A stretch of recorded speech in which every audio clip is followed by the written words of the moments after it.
অসমীয়াৰ হেঁপাহৰ ভোগৰ ভোগালী বিহুলৈ মাজত মাত্ৰ এটা দিন বাকী। এই সময়ছোৱাত অসমীয়া চহা প্ৰতিজন লোকেই কৃষিৰ পৰা আজৰি হৈ পেলাই, খেতিডৰাৰ পৰা আজৰি হৈ পেলাই তেওঁলোকে মাহ ধান সকলো চপাই বৰ্তমান সময়ত ভোগৰ ভোগালীক আদৰিবলৈ সাজু হৈছে। এই মুহূৰ্তত হাৰ্থবগৰাকীক হেৰুৱাই যদিও প্ৰতিজন অসমীয়া শোকাকুল হৈ আছে, সেই সময়ছোৱাটো কিন্তু হাৰ্থবগৰাকীক সুঁৱৰিয়ে এইবাৰ ভোগৰ ভোগালী উদযাপন কৰিবলৈ সকলো সাজু হৈছে।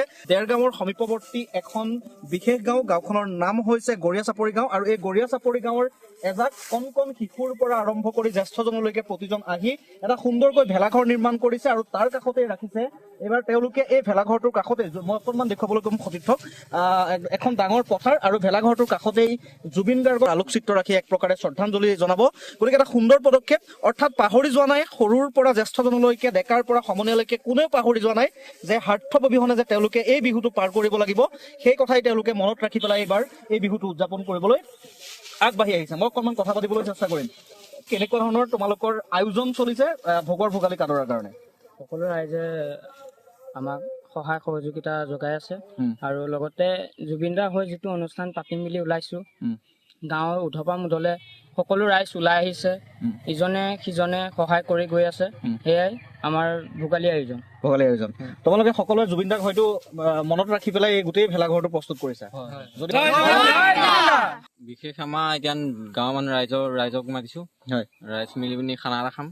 খানাটো খাই পেলাই আমি বিহু চালিম, বিহু মাৰি পিনি ৰাতিটো তেনেকে থাকিম। ইফালে আপুনি দেখিব পাইছে জুবিন দাক শ্ৰদ্ধাঞ্জলি জনাম, তাৰপৰা শ্ৰদ্ধাঞ্জলি জনাই পেলাই আমি দুআষাৰ গীত গাম, তাৰপৰা বিহু অনুষ্ঠান কৰিম। সকলোৱে মিলি এটা গীত যদি হৈ যায় এতিয়া জুবিনদাৰ নামতে, কোৱা।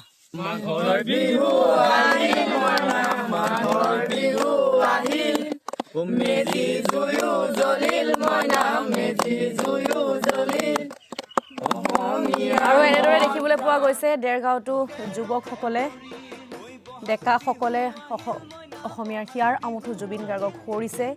জুবিন গাৰ্গবিহীন প্ৰথমটো ভোগালী বিহু, জুবিন গাৰ্গৰ অবিহনে ভোগালী বিহু উদযাপন কৰা তথা পালন কৰাটো আচলতে অসম্ভৱ বা ভাবিব নোৱাৰা এটা কথা।